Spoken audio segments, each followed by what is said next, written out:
Hi అండి, అందరికీ good morning. ఎలా ఉన్నారు? బాగున్నారా? మా వీడియోను వాచ్ చేస్తున్న మీ అందరికీ కూడా నా హృదయపూర్వక ధన్యవాదాలండి.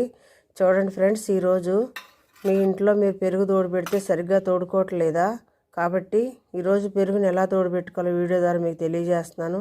చూడండి, పాలను మనం ఎక్కువ వేడితో తోడేయకూడదు, తక్కువ వేడితో కూడా తోడేయకూడదు. మధ్యస్థంగా ఉన్నప్పుడు, అంటే ఇలా పట్టుకున్నప్పుడు కొంచెం వేడి అనిపించినప్పుడు మనం దీన్ని ఏం చేయాలంటే కొంచెం పెరుగు తీసుకొని, కొంచెం పెరుగు ఇలా తీసుకొని దీన్ని మనం ఏం చేయాలి, ఈ పాలల్లో వేసి పాలన్నీ కూడా బాగా ఇలా కలపాలన్నమాట.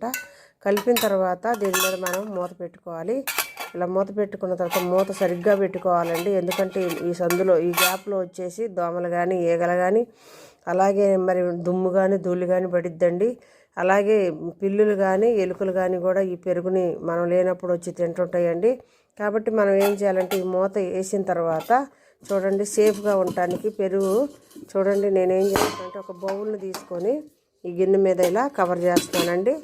ఇలా కవర్ చేయటం వల్ల ఏముందంటే ఈ యొక్క వేడి అనేది బయటికి పోకుండా అందులోనే ఉండిపోయిద్ది. దీనివల్ల పెరుగు ఏమైందంటే బాగా తోడుకుంటుందండి. అలాగే సేఫ్ అనమాట, పెరుగు కూడా సేఫ్. ఎలాంటి దుమ్ము కానీ ధూళి కానీ ఈగ కానీ దోమ కానీ ఏవి కూడా మనకి దీని మీద పడవన్నమాట. అందుకని ఇలా చేస్తాను. పెరుగు చాలా బాగుంటుందండి.